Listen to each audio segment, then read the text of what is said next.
সামান্য একটা ভুল আর একটু অবহেলার কারণে এবারে আমাদের সোলার ইনকিউবেটরের মধ্যে যতগুলো কোয়েল পাখির বাচ্চা ফুটছে সবগুলো বাচ্চাই অবশেষে মারা গেল। কেন কি ভুলে আমাদের ইনকিউবেটর থেকে শুরু করে ব্রুডিং পর্যন্ত আমাদের সবগুলো বাচ্চাই শেষ হয়ে গেল। ডিম কতগুলো ছিল, বাচ্চা কতগুলো পাইলাম, অবশিষ্ট কয়টা বাচ্চা বেঁচে আছে, কয়েকটা যারা বেঁচে আছে ওদের বর্তমানে কি অবস্থা, ওদের কিভাবে ব্রুডিং করতেছি। আজকের ভিডিওটা পুরোপুরি না দেখলে হয়তো বা আপনার সাথেও এমন দুর্ঘটনা ঘটতে পারে। আসসালামু আলাইকুম, আশা করি সবাই অনেক ভালো আছেন। আজকে আপনাদেরকে শেয়ার করতে যাইতেছি আমাদের খামার জীবনে অনেক বড় একটা দুর্ঘটনার গল্প, যেটা আসলে আমার পক্ষে মেনে নেওয়া আসলে অনেক কষ্টের একটা ব্যাপার। আপনাদের কাছে শেয়ার করতেছি যেন আমার সাথে যেই দুর্ঘটনাটা ঘটছে সেটা যেন আপনার সাথেও না ঘটে।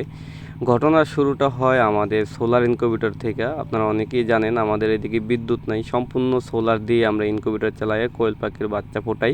এবারে আমাদের কোয়েল পাখির বাচ্চা ফোটাইতে গিয়া যে এত বড় একটা তিক্ত অভিজ্ঞতার শিকার হইতে হবে সেটা কখনো কল্পনাও করতে পারি নাই। আমাদের ইনকিউবেটরের মধ্যে প্রচুর পরিমাণে লাল পিঁপড়া ঢুকছে, যেটা আমরা একটুও খেয়াল করি নাই।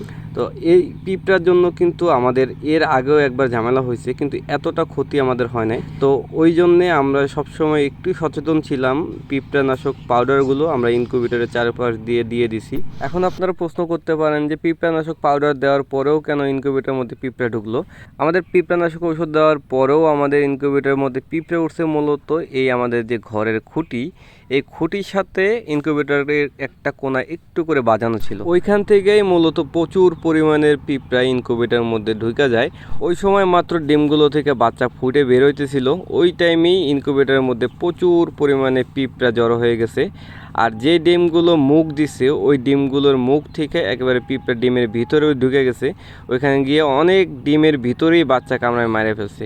এবার আমাদের সোলার ইনকিউবেটরের মধ্যে সর্বমোট 180 পিসের মতন ডিম বসাইছিলাম, এখানে সবগুলো ডিমেই প্রায় মুখ দিচ্ছে। কিন্তু এমন একটা সময়ে ইনকিউবেটরের মধ্যে এত বড় একটা দুর্ঘটনা ঘটছে।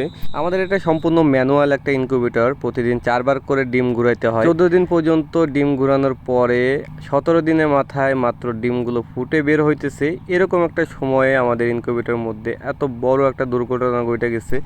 ডিমের মধ্যে কিছু বাচ্চা মারা যাওয়ার পরেও আমরা কিছু বাচ্চা পাইছি, মাত্র 80 পিসের মতন বাচ্চা পাইছি 180 পিস ডিম থেকে, অর্থাৎ 100 পিসের মতন ডিমই আমাদের এখানে নষ্ট হয়ে গেছে। এরপরে আমরা যখন ব্রুডিংয়ে নিয়ে আসি কিছুক্ষণ পর থেকেই আমাদের বাচ্চাগুলো এক এক করে মারা যেতে শুরু করে।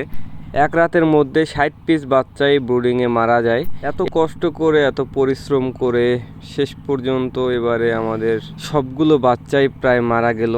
আমাদের হাতে আর অল্প কয়েকটা বাচ্চা আছে, এখন মাত্র 12 পিস বাচ্চা আছে আমাদের এইখানে। অবশিষ্ট এই 12 পিস বাচ্চা থেকেও একটা বাচ্চা অসুস্থ, এদেরকে নতুন একটা ব্রুডিং সেট আপ করে ওখানে রাখা হয়েছে। আমাদের সামান্য একটু ভুলে আর একটু অবহেলায় আমাদের এত বড় একটা দুর্ঘটনা ঘটে গেল। আপনারা আমাদের জন্য দোয়া করবেন, আর আপনারা যেন আমার মতন এই ভুল কেউ না করেন। আপনারা যদি আমার চ্যানেলের নতুন দর্শক হন তাহলে চ্যানেলটাকে একটু সাবস্ক্রাইব করে দিয়েন। ইনশাল্লাহ দেখা হচ্ছে পরবর্তী ভিডিওতে। আসসালামু আলাইকুম, আল্লাহ হাফেজ।